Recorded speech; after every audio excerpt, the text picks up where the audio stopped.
మన ప్రభువును రక్షకుడైన యేసుక్రీస్తు శుభనామమున వందనాలు. ప్రియదేవుని సంగమ ప్రియదేవుని బిడ్డలారా, మరి ఉదయకాల సమయం నేను వాక్యం ధ్యానించుకునే ముందుగా ప్రార్థన చేసుకుందాం. ప్రార్థన. కృపగల తండ్రి, దయగల యేసయ్య, నీ బంగారు పాదాలకు లెక్కలేని వందనాలు, స్తుతులు, స్తోత్రములు. గతించిన రాత్రి అంతా నీ రెక్కల చాటును కాచి కాపాడి సంరక్షించిన దేవా, మరి ఉదయకాల సమయం సజీలేఖను చేరి ప్రార్థించుండగా వాక్యమైనదే వాక్యం ద్వారా నాతో మాతో మాట్లాడి మీరే మహిమ ఘనత ప్రభావాలు పొందమని యేసునామమున నడుచున్నాం తండ్రి. ఆమెన్. ప్రియదేవుని సంగమ ప్రియదేవుని బిడ్డలారా, నేడు ఏర్పాటు చేయని దేని వాక్య భాగము అపోస్తలుడైన పౌలు కొరింథీయులకు రాసిన 2వ పత్రిక 3వ అధ్యాయము 7 నుండి 11 వచనాలు ధ్యానం చేసుకుందాము. అపోస్తలుడైన పౌలు కొరింథీయులకు రాసిన 2వ పత్రిక 3వ అధ్యాయము 7 నుండి 11 వచనములు ఈ విధంగా రాయబడినవి. మరణ కారణమగు పరిచర్య, రాళ్ల మీద చెక్కబడిన అక్షరములకు సంబంధించినదైనను మహిమతో కూడినదాయను. అందుకే మోషే ముఖము మీద ప్రకాశించుచుండిన ఆ మహిమ తగ్గిపోవునదైనను ఇశ్రాయేలీయులు అతని ముఖము తేరి చూడలేకపోయిరి. ఇట్లుండగా ఆత్మ సంబంధమైన పరిచర్య ఎంత మహిమగలదయుండును.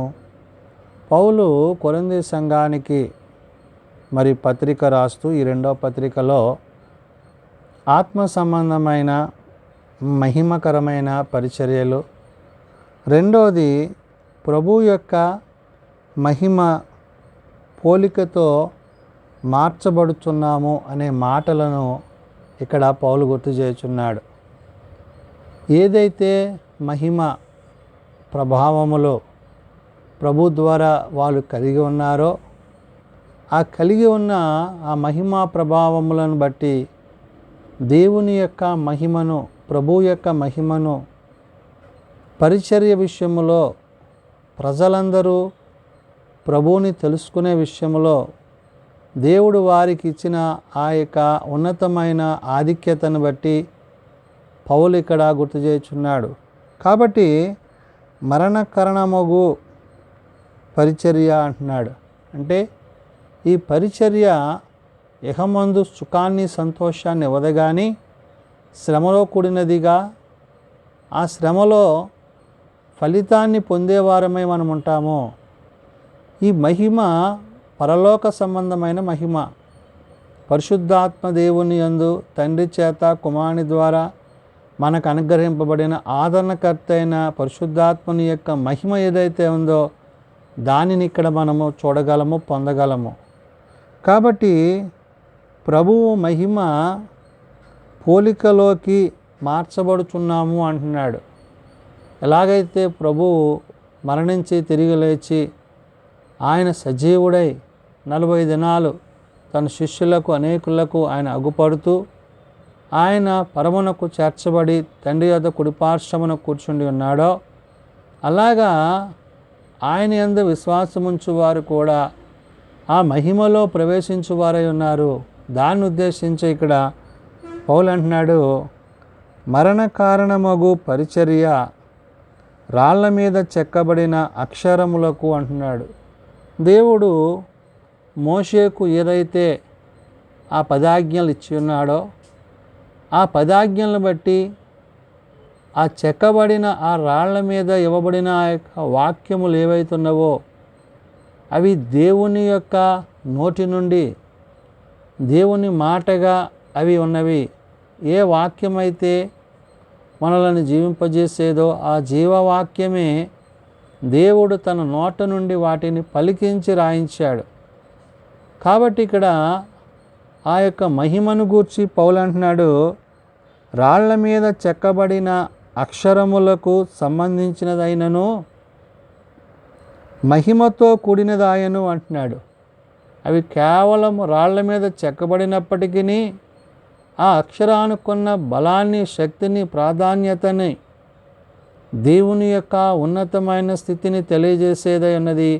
అది మహిమాయుక్తమై ఉన్నది. దేవుడు తన యొక్క మాటను ఏ వాక్యమైతే ఆదియందు దేవుడు ఉంచి ఉన్నాడో ఆ వాక్యమైన దేవుడు ఆ మాటలను ఆ రాతి పలకల మీద ఆయన రాయించిన విషయాన్ని పౌలు ఇక్కడ గుర్తు చేశాడు. అందుకనే మహిమతో కూడిదాయెను. అందుకే మోషే ముఖము మీద ప్రకాశించుచుండిన ఆ మహిమ తగ్గిపోయినదైనను అంటున్నాడు. దేవుని యొక్క మహిమ, ప్రభావము, ఆ యొక్క తేజస్సు ఇవన్నీ కూడా దేవుని యొక్క ప్రతిరూపముగా ఆయన యందు ఉండువాడు ఏ విధంగా మహిమలో నిలిచివాడై ఉంటాడో, ఆ మహిమతో నింపబడతాడో, ఆ మహిమను గూర్చిన విషయాలను పౌలు ఇక్కడ గుర్తు చేశాడు. అందుకనే ఆ మహిమ తగ్గిపోవునదైనను ఇశ్రాయేలీయులు అతని ముఖము తేరి చూడలేకపోయిరి అంటున్నాడు. కానీ ఏ మహిమ అయితే తాను పొందాడో దాన్ని తన ప్రజలైన ఇశ్రాయేలీయులంట మోషే ముఖము తేరి చూడలేకపోయిరి. అంటే ఆ యొక్క ప్రకాశత, ఆ యొక్క మహిమ యొక్క ఉద్దేశాన్ని పౌలు ఇక్కడ ఉద్దేశించి ఇశ్రాయేలీయులు అతని ముఖము తేరి చూడలేకపోయిరి. అట్లుండగా ఆత్మ సంబంధమైన పరిచర్య ఎంత మహిమగలదై ఉండును అంటున్నాడు. కేవలము దేవుని మాట చేత ఏదైతే దేవుడు పలికించి రాయించాడో ఆ పలకల మీద అదే అంత మహిమగలదైతే దానికంటే ఇంకా ఉన్నతమైన మహిమను ఇక్కడ మనము చూడగలుగుతున్నామనే విషయాన్ని పౌలు గుర్తు చేశాడు. అందుకనే అని అంటున్నాడు, అతని ముఖము తేరి చూడలేకపోయిరి. ఇట్లుండగా ఆత్మ సంబంధమైన పరిచర్య అంటున్నాడు. ఆత్మ సంబంధమైనది అంటే హృదయములను అంతరంగములను పరిశీలించడి, పరిశోధించడి, సర్వశక్తి గల దేవుని యొక్క వాక్యం ఏదైతే ఉందో, మనలను జీవింపజేయుచుందో ఆ పరిశుద్ధాత్మ యొక్క సహాయము, ఆ యొక్క నడిపింపు ఆత్మ సంబంధమైనది పరిచర్య ఎంత మహిమగలదయ్యుండును అంటున్నాడు. అంటే ఆ మహిమ యొక్క ప్రభావాన్ని ఆత్మ తానే మన యందుండి ఆ యొక్క మహిమను, తండ్రి యొక్క ఉద్దేశాన్ని, కుమారుని యొక్క కనికర కృపలను, కుమారుని ద్వారా మనము పొందుకున్న వీటన్నిటినీ అవి మనకి తెలియచేయును అనే విషయాన్ని గుర్తు చేస్తున్నాడు. కాబట్టి శిక్షావిధికి కారణమైన పరిచర్యయే మహిమగలదైతే నీతికి కారణమైన పరిచర్య ఎంతో అధికమైన మహిమ కలదగును అంటున్నాడు. దేవుడు తన ప్రజలను వారి యొక్క పాపముల నుండి విడిపించి తప్పించి దేవుడు తన భక్తుడైన మోషే ద్వారా తాను చూపించిన మార్గములో వారు శిక్షకు గురైన పరిస్థితులు. అవును, వారు ఆజ్ఞను అతిక్రమించారు, దేవుని మాట వినలేదు, తిరుగుబాటు చేశారు. కాబట్టి దేవుడు ఇక్కడ ఆ శిక్షను గూర్చి, ఆ శిక్షావిధిని గూర్చి పౌలు ద్వారా చెప్తూ అంటున్నాడు.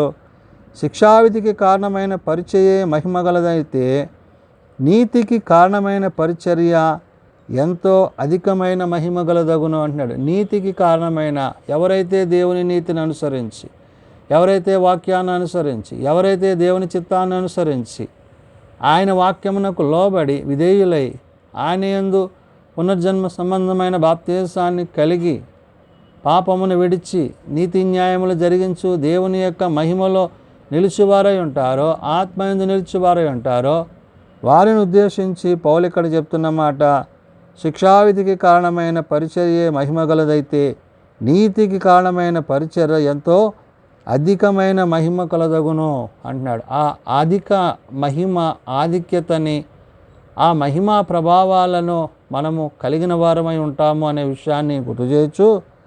అత్యధికమైన మహిమ దీని కుండుట వలన ఇంతకు మునుపు మహిమ కలదిగా చేయబడినది ఈ విషయములో మహిమ లేనిదాయను అంటున్నాడు.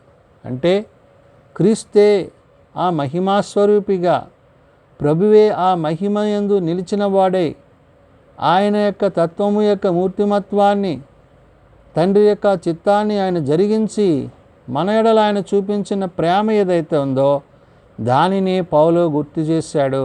కాబట్టి ఇక్కడ అంటున్నాడు, అత్యధికమైన మహిమ దీని కుండుట వలన ఇంతకు మునుపు మహిమ కలదిగా చేయబడినది ఈ విషయములో మహిమ లేనిదాయను. తగ్గిపోవునదే మహిమగలదై ఉండిన ఎడల నిలుచున్నది మరీ ఎక్కువ మహిమగలదయుండును కదా అంటున్నాడు. నిలుచున్నది ఏంటి? వాక్యమైన దేవుడు తన వాక్యము ద్వారా మనతో మాట్లాడుతూ నిత్యము మనలను స్థిరపరుస్తూ, బలపరుస్తూ, ధైర్యపరుస్తూ ఏదైతే మహిమ పొందవలసి ఉన్నదో ఆ మహిమను గూర్చి, ఆ ప్రభావమును గూర్చి, ఆ తత్వాన్ని బట్టి, ఆ యొక్క మహిమలో జీవించే విధానం ఏదైతే ఉందో పౌలు ఇక్కడ గుర్తు చేశాడు. అంటే ఆనాడు పాత నిబంధన భక్తులను దేవుడు దర్శించినప్పుడు వారి చుట్టూ ఆ ప్రకాశతను, ఆ మహిమను ఎలాగైతే ఉంచి ఉన్నాడో, నేడు ఆదరణకర్త అయిన పరిశుద్ధాత్మ ద్వారా క్రీస్తుని బట్టి, క్రీస్తు మాటని బట్టి మన మధ్య సంచరిస్తున్న ఆ ఆదరణకర్త అయిన పరిశుద్ధాత్మ దేవుడు ఆ మహిమను మనకి అనుగ్రహించుచున్నాడు. కాబట్టి మనము అత్యధికమైన మహిమతో, అందుకనే ఇక్కడ ప్రభువు మహిమ పోలికలో మార్చబడుచున్నాము అంటున్నాడు. అంటే క్రీస్తులోనికి మనము మార్చబడుతున్నాం. ఇప్పుడు మనము మన అంతటా మనముగా కాదు కానీ క్రీస్తుని ఎరిగిన వారమై, క్రీస్తుని కలిగిన వారమై, ఆయన రక్తము ద్వారా, ఆయన శరీరము ద్వారా బలపరచబడి, భద్రపరచబడి ఆయనలో జీవించుట ద్వారా ఆ మహిమను మనం పొందుకుంటున్నాము. దానిని ఉద్దేశించే పౌలు ఇక్కడ చెప్తున్న మాట, తగ్గిపోవునది మహిమగలదై ఉండిన ఎడల నిలుచున్నది మరీ ఎక్కువ మహిమగలదై ఉండును కదా అంటున్నాడు. ఆనాడు మోషే ఆ ప్రకాశతను పొందుకున్నాడు, తర్వాత అది కోల్పోయాడు. కానీ ఇప్పుడు ఆ ప్రకాశత నిత్యము మన యందు నిలుచున్నదై ఉన్నది. అంటే ప్రభు ఆత్మ మనతో సదాకాలం ఉండేది కాబట్టి ఆత్మదేవుడు తండ్రి యొక్క ఉద్దేశాన్ని, తన కుమారుని యొక్క మాటలను ఆనాడు ఏదైతే ఆయన ఆ ఆజ్ఞలను ఇచ్చి ఉన్నాడో ఆ ఆజ్ఞానుసారంగా వారు జీవించలేకపోయినప్పుడు వారు శిక్షకు కూడా అయ్యారు. నేడు మనము ఆజ్ఞను అనుసరించి, ఆయన చిత్తాన్ని అనుసరించి, ఆయన కుమారుని యందు విశ్వాసం ఉంచి, ఆయన ఇచ్చిన జీవాన్ని పొందుకుంటూ ఆ నిత్య జీవములో కొనసాగినప్పుడు ఆ పరిశుద్ధాత్మ దేవుడు మన యందు నిత్యము నివసించువాడై ఉన్నాడు. కాబట్టి ఆ మహిమ యందు మనము కొనసాగింపబడుతున్నాము. కాబట్టి మనంతటా మనముగా ఏమీ చేయలేము, కానీ ఆయన మన ఎడల చూపిన కనికర కృపలను బట్టి, ఆ ప్రేమను బట్టి, ఆయన మన పట్ల చూపిస్తున్న ఆ ప్రేమ ఎంత ఉన్నతమైనదో పౌలు ఇక్కడ గుర్తు చేశాడు. కాబట్టి తగ్గిపోవునదే మహిమగలదై ఉండిన ఎడల నిలుచున్నది మరీ ఎక్కువ మహిమగలదై ఉండును కదా అంటున్నాడు. నిలుచున్నది అనగా ఆయన వాక్యము మన యందు నిత్యము నిలుచు, ఆయన యొక్క జీవము మన యందు జీవింపజేయచ్చు. ఆయన మరలా వచ్చినప్పుడు మనలను ఆయన ద్వారా, ఆయన రక్తము ద్వారా కడుగబడిన మనలను ఆయనతో యుగయుగాలు జీవించడానికి ఆయన మనలను కొనిపోవును. కాబట్టి ప్రభు రెండవ రాకడలో ప్రభుతో యుగయుగాలు జీవించాలంటే ఆయన మహిమయందు, అత్యధిక మహిమయందు, ఆత్మయందు నిలిచిన వారమై, జీవించువారమై ఉండాలని పరిశుద్ధుడైన పౌలు ద్వారా పరిశుద్ధాత్మదేవుడు పలుకుతున్న మాటలు. ప్రార్థన చేసుకుందాం. శాశ్వతమైన ప్రేమతో ప్రేమిస్తూ విడవక ఎడబాయక కృప చూపుచున్న తండ్రి, అవును నాయన, నీ మహిమను, నీ ప్రభావమును నీ సేవకులకు, నీ భక్తులకు నీవు కనుపరచి వారిని నీ మహిమతో నింపినప్పుడు నీ ప్రజలైన ఇశ్రాయేలీయులు ఆ మహిమ కలిగిన ఆ యొక్క నీ సేవకుని చూడలేకపోయిరి. ఎందుకంటే వారు లోకములో పాపములు ఉన్నారు కాబట్టి వారు ధైర్యము చెడిన వారై ఉన్నారు. నేడు నాయన, నీ మహిమయందు నిలుచుటకు మీరు మాకు నీ మహిమా ప్రభావములను మాకు అనుగ్రహించి ఉన్నారు. నీ సత్యమును అనుసరించి, నీ నీతిని అనుసరించి, నీ వాక్యమును అనుసరించి, నీ కుమారుని యందు విశ్వాసముంచి రక్షణానందమైన నీతి యందు నీ నీతిని అనుసరించు వారముగా జీవించు వారి ఎడల నీ మహిమను స్థిరపరచువాడవు. కాబట్టి నాయన, అట్టి మహిమలో మేమందరము నిలుచున్నట్లు మాకు మీ కృపను అనుగ్రహించండి. తండ్రి, నీ మహిమలో నీతో పాటు మేమందరము చేరినట్లు నీ ఆత్మచేత మమ్మల్ందరినీ స్థిరపరిచి, బలపరిచి, ముందుకు నడిపించండి. చిన్న బిడ్డలు, యవనులు, పెద్దలు, వృద్ధులు ప్రతి వారిని వారి వారి తరగతుల చొప్పున ఆశీర్వదించి దీవించండి. జన్మదినాలు, వివాహ దినాలు ఆయా కూడికల కుటుంబాలను ప్రత్యేకపరచండి. తమ ప్రియులను పోగొట్టుకున్న కుటుంబాలను ఆదరించండి. ఏ ఒక్కరూ నశించక అంతటా అందరూ మారు మనస్సు కలిగి పాపక్షమాపణ కలిగి నీ నిజరాజ్యము చేరగలిగిన కృప ప్రతి వారికి దయచేయమని, ఇదిన పరిచర్యలో సేవలో మీరు మాకు తోడై ఉండమని, మీరు అక్కడికే మమ్మల్ని సిద్ధపరచమని యేసునామమున అడుగుచున్నాం తండ్రి. ఆమెన్. పరలోకమందున్న మా తండ్రి, నీ నామం పరిశుద్ధపరచబడుగాక, నీ రాజ్యం వచ్చుగాక, నీ చిత్తం పరలోకమందు నెరవేర్చినట్లు భూమి మీద నెరవేరుగాక. మా నాన్నడు మాకు దయచేయము. మళ్ళీ అపరాధం చేసిన వారిని మేము క్షమించి ఉన్న ప్రకారం మా అపరాధములను క్షమించము. శోధనలో తేకాదుషులను తప్పించము. రాజ్యము, శక్తి, మహిమ నిరంతరము నీవే ఉన్నవి తండ్రి. ఆమెన్. మన పరమ తండ్రి అయిన దేవుని ప్రేమ, ప్రభు అయిన యేసుక్రీస్తు కృప, పరిశుద్ధాత్మ నిత్య సహాయము నిరంతరము సదా తోడయండి సంరక్షించునుగాక. ఆమెన్.